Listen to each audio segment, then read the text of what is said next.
टीकमगढ़ एक बहुत ही खुशहाल राज्य था। वहाँ के राजा मान सिंह बहुत ही अच्छे शासक थे। उनकी प्रजा में सभी लोग बहुत खुशहाल जिंदगी जी रहे थे। राजा मान सिंह के राज्य में सभी लोग बहुत प्यार और शांति का जीवन व्यतीत कर रहे थे। वहाँ पर तरह तरह के काम करने वाले लोग मिलजुल कर रहते थे, परंतु वहाँ मुख्य कार्य खेती बाड़ी का था। राजा मानसिंह के राज्य में कभी कोई लड़ाई झगड़ा नहीं होता और न ही कोई चोरी चकारी। यदि कभी कोई झगड़ा हो भी तो वह राजा के दरबार में आकर सुलझा लिया जाता था। इस तरह वहाँ के लोगों का जीवन बहुत ही शांतिमय तरीके से बीत रहा था। उसी राज्य में दीपक नाम का एक युवक रहता था। दीपक बहुत ही समझदार और होनहार लड़का था। उसके पिताजी वहीं पर स्कूल में टीचर थे। पूरे राज्य में दीपक और उसके पिता सबसे ज्यादा पढ़े लिखे थे, इसलिए सभी लोग उनका बहुत सम्मान करते थे। दीपक पढ़ा लिखा होने के साथ साथ काफी बुद्धिमान और होशियार भी था। टीकमगढ़ राज्य में एक दिन एक साधु बाबा आते हैं और भीड़ भाड़ से दूर जंगल की तरफ अपनी कुटिया बनाकर रहने लगते हैं। राज्य में ये बात जल्द ही फैल जाती है कि वहाँ पर कोई साधु बाबा आए हुए हैं जो कि बहुत दूर हिमालय से साधना करके आए हैं। गांव के लोग उनके बारे में बातें करने लगते हैं। अरे भाई, सुना है अपने राज्य में कोई नए साधु बाबा आए हैं जो बहुत सिद्धि प्राप्त किए हुए हैं। हाँ, मैंने भी उनके चर्चे सुने भाई। कल ही कोई व्यक्ति चौपाल पर बता रहा था कि वो बहुत पहुँचे हुए बाबा हैं। उन्होंने हिमालय पर काफी समय तक साधना किया भाई।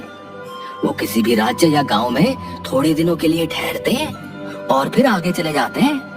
वो जिस जिस जगह पर रहकर आए हैं ना, वहाँ पर उन्होंने लोगों का बहुत कल्याण किया है भाई। वो साधु बाबा लोगों के दुख दूर कर देते हैं। गांव के लोग सोचने लगते हैं कि क्यों न चलकर साधु बाबा का आशीर्वाद लिया जाए। इस तरह धीरे धीरे लोग साधु बाबा की कुटिया पर जाने लगते हैं।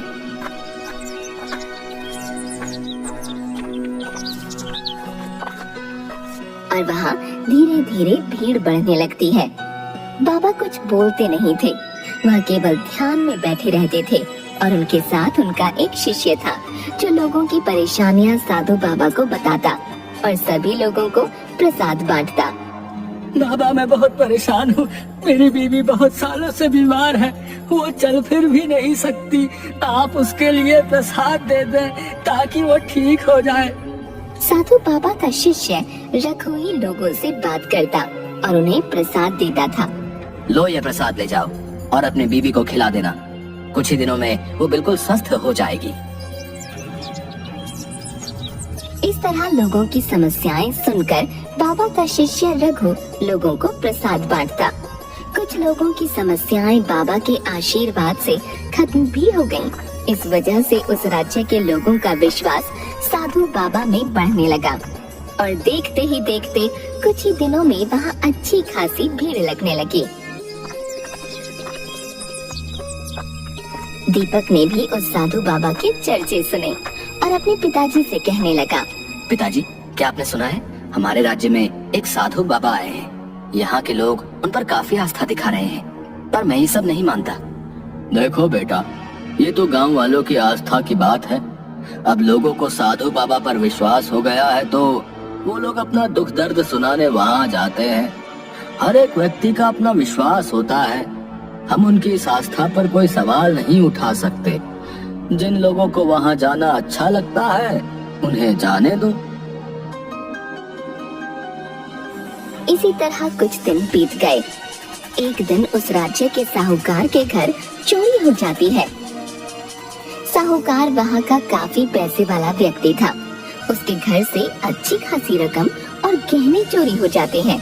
पूरे राज्य में हाहाकार मच जाता है, क्योंकि आज तक तो वहाँ कोई चोरी नहीं हुई थी और अचानक इतनी बड़ी चोरी। सब लोग घबरा जाते हैं। साहूकार राजा के दरबार में जाकर उनके सामने अपनी समस्या रखता है। राजा जी की जय हो। बताओ, क्या कहना चाहते हो? राजा जी, आज तक तो हमारे राज्य में कभी छोटी से छोटी चीज भी चोरी नहीं हुई, पर कल अचानक मेरे घर में काफी बड़ी चोरी हो गई। मैं तो इस राज्य में बहुत निश्चिंत था कि यहाँ कोई चोरी नहीं होती, परंतु अचानक ही मेरे घर से काफी नगदी और गहने चोरी हो गए हैं। और कमाल की बात तो यह है कि चोरों का कोई सुराग नहीं मिला। साहूकार उन्हें सारी बात बताता है। राजा साहूकार की बात सुनकर बहुत हैरान और परेशान हो जाते हैं कि आखिर उनके राज्य में चोरी कैसे हो सकती है। राजा साहूकार को आश्वासन देकर घर भेज देते हैं कि वे जल्द से जल्द चोर को पकड़ लेंगे और उनका चोरी हुआ सामान वापस दिलवा देंगे।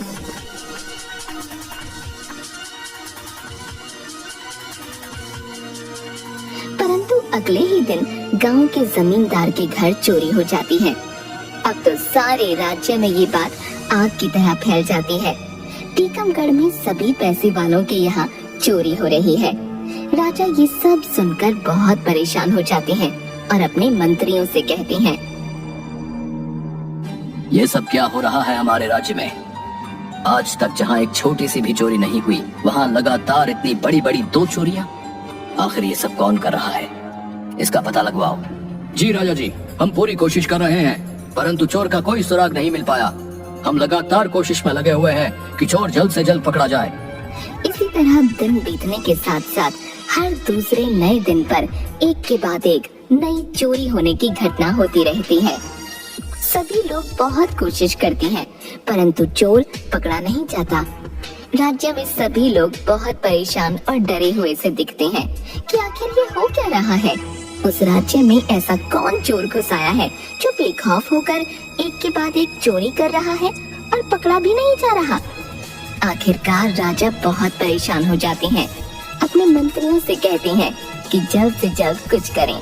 यदि जल्द से जल्द चोर नहीं पकड़ा गया तो हमारे राज्य से काफी लोगों के घरों से कीमती सामान चोरी हो जाएगा और जनता का विश्वास भी हम पर से उठ जाएगा।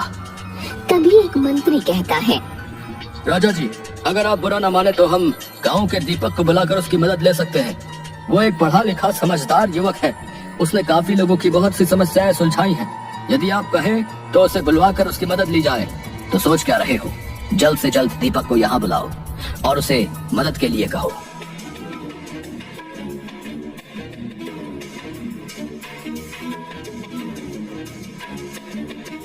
दीपक, मैंने तुम्हारी बहुत प्रशंसा सुनी है कि तुम बहुत ही बुद्धिमान व्यक्ति हो। हमें तुम्हारी मदद की जरूरत है। मैं तुम्हें एक काम सौंप रहा हूँ। राज्य में इन दिनों जो चोरियां हो रही हैं, वो तो तुम्हें पता ही है। चोर का कोई सुराग नहीं मिल पा रहा है, इसलिए मैं तुम्हें उस चोर को पकड़ने का काम सौंपता हूँ। तुम जल्द से जल्द चोर का सुराग लेकर हमारे सामने आओ।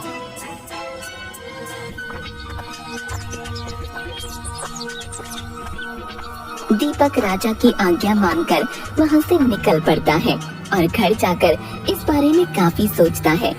दीपक उन लोगों से भी मिलता है जिनके घरों में चोरियां हुई थीं।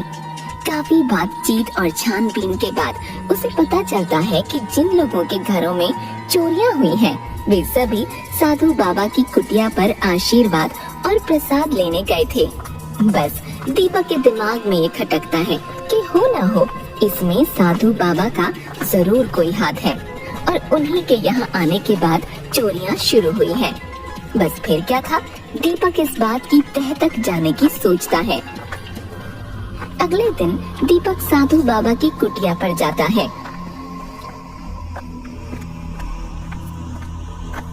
और वहाँ रोज की तरह श्रद्धालुओं की भीड़ लगी हुई थी। लोग एक एक करके बाबा से आशीर्वाद और प्रसाद ले रहे थे। जब सब लोग वहाँ से चले जाते हैं तो दीपक वहीं छुपा रहता है और साधु बाबा और उनके शिष्य रघु की बातें सुनने की कोशिश करता है। साधु बाबा कुटिया में जाते ही अपनी वेशभूषा और दाढ़ी उतार देते हैं। ये देखकर दीपक हैरान रह जाता है कि वो साधु बाबा नहीं है, बल्कि ये तो कोई बहरूपिया है। अरे रघु, अब कितना माल इकट्ठा हो गया है इस राज्य से। इस राज्य के लोग तो बहुत ही सीधे और बेवकूफ हैं। यहाँ से जितना माल इकट्ठा हुआ है उतना तो पहले कभी भी नहीं हुआ। यहाँ के जितने मालदार लोग हैं उनमें से काफी के यहाँ तो हमने चोरी करके अपना कमाल दिखा दिया। अब जो 2-4 बच्चे हैं उन्हें भी जल्दी ही निपटाओ और फिर यहाँ से चलने की तैयारी करो। इतनी चोरियों के बाद यहाँ ज्यादा दिन टिकना खतरे से खाली नहीं। बस कल के लिए मैंने 2 घरों में चोरी करने का प्लान बनाया है। उनके घर से जब कोई यहाँ आएगा उसे मैं नशे वाला प्रसाद दे दूंगा। बस वो खाकर सब लोग गहरी नींद में सो जाएंगे और मैं वहाँ जाकर आराम से चोरी कर लूंगा। चलो ठीक है, अब आराम से सो जाते हैं। दीपक उन दोनों की बातें सुनकर सारा माजरा समझ जाता है कि वह लोग किस तरह श्रद्धालुओं को उल्लू बनाकर नशे वाला प्रसाद देते हैं, जिससे कि वह लोग गहरी नींद में सोए रहें और ये आराम से वहाँ चोरी कर सके। अगले ही दिन दीपक राजा जी के पास जाकर उन्हें सारी कहानी बता देता है और उनसे कहता है कि कल उन लोगों ने 2 घरों में चोरी का प्लान बनाया है, उन्हें रंगे हाथों पकड़ना होगा। तुम पूरी तैयारी के साथ उनका पीछा करना और उन्हें रंगे हाथों पकड़ना। मैं तुम्हारे साथ अपना एक मंत्री और कुछ सिपाही भेज दूंगा ताकि वे लोग भाग न पाएं। बस अगले ही दिन दीपक यह पता लगा लेता है कि आज किन 2 घरों में चोरी का प्लान है। वे उन लोगों को पहले ही कह देता है कि वह प्रसाद न खाएं और सोने का केवल नाटक करें।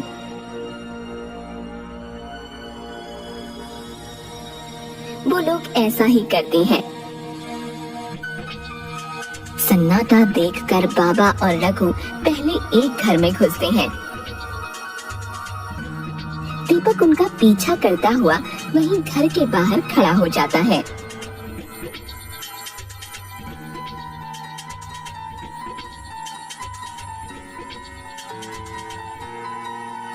वे लोग जैसे ही चोरी करके घर से निकलते हैं, राजा के सिपाही उन दोनों को पकड़ लेते हैं। उन दोनों को बंदी बनाकर राजा के सामने पेश किया जाता है और उनकी कुटिया पर तलाशी लेकर चोरी का सारा सामान जब्त कर लिया जाता है। राजा उन दोनों चोरों को जेल में डालने का आदेश देते हैं और दीपक का धन्यवाद करते हुए कहते हैं, दीपक, तुम्हारा बहुत बहुत शुक्रिया। तुमने बहुत ही समझदारी और होशियारी से इन चोरों का भांडा फोड़ दिया, वरना न जाने ये लोग अभी और कितनी चोरियां करते। इन लोगों ने यहाँ के लोगों की श्रद्धा और आस्था को हथियार बनाकर ऐसा गलत चोरी का काम किया, परंतु तुमने इन्हें पकड़वाकर बहुत अच्छा काम किया है। मैं तुम्हारे काम से बहुत खुश हुआ हूँ। राजा दीपक को बहुत सा इनाम देकर उसका शुक्रिया अदा करते हैं।